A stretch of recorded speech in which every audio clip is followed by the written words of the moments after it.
Hi everybody, I hope you're having a great day and I hope you're enjoying this week all about money. And we've been talking about, money, and some of us are always working to accumulate money, stuff, sometimes debt.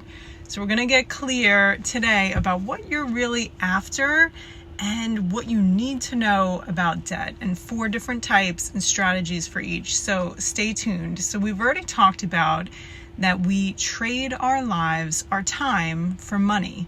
So whatever we spend our money on, we in fact are trading our lives for. So if you're feeling like you must hustle and grind just to get by, I assure you there is a better way. Sometimes we fall into the trap that the goal is excess. We must accumulate money so that we can accumulate things. But money is not a goal in and of itself. It is a means to an end. It's important to get really clear on what is your end with respect to that money you are earning and saving. Is it an experience, a lifelong memory, an object, a brand? Consider if there is an end. Is there ever enough? If what you're after is actually peace, security, or pleasure, is there such a thing as enough? Maybe there should be. All things to think about. And if you're accumulating debt in order to accumulate things, you can turn that pattern around now. So here are some specific strategies about the different types of debt. As we know, money is not the goal, peace is the goal, and we know that certain debt will only steal our peace. So, when looking for a mortgage for a home, number 1, we're tempted to max out and buy the most that we can qualify for, the bigger the better. But remember, the bank that's approving you isn't focused on your peace. You know what monthly payment and what level of debt will allow you to have peace. And on homes, while it may appreciate, it could also lose value. So unless it's an investment property that you bought with that as the goal, don't count on making a profit from selling the home that you live in the future. Number 2, debt for cars. The landmine to look out here is for dealers that really only want to talk to you about the monthly payment and what you can handle. But you know better how much money you're putting down up front. The length of the lease period or a loan repayment period can be altered to make almost any monthly payment amount work. So don't just talk about that. You want to negotiate the total cost that you're laying out for that car.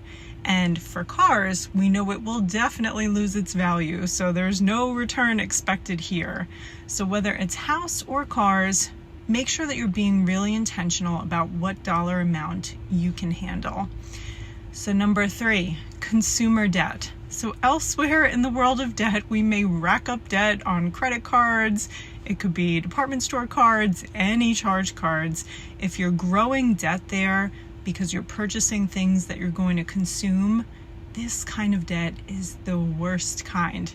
It's never a good idea. This kind of debt can spiral with high interest rates and just grow.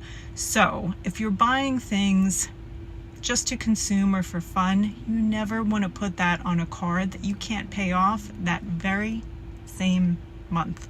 Trust me, this debt gets really scary really fast. You don't want any of it. Debt number 4 is more of an investment.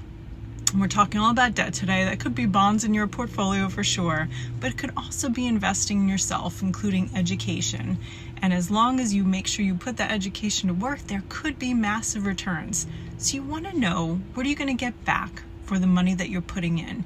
That knowledge, will it improve your well-being? Is it training to do a specific activity that's worth the investment to you?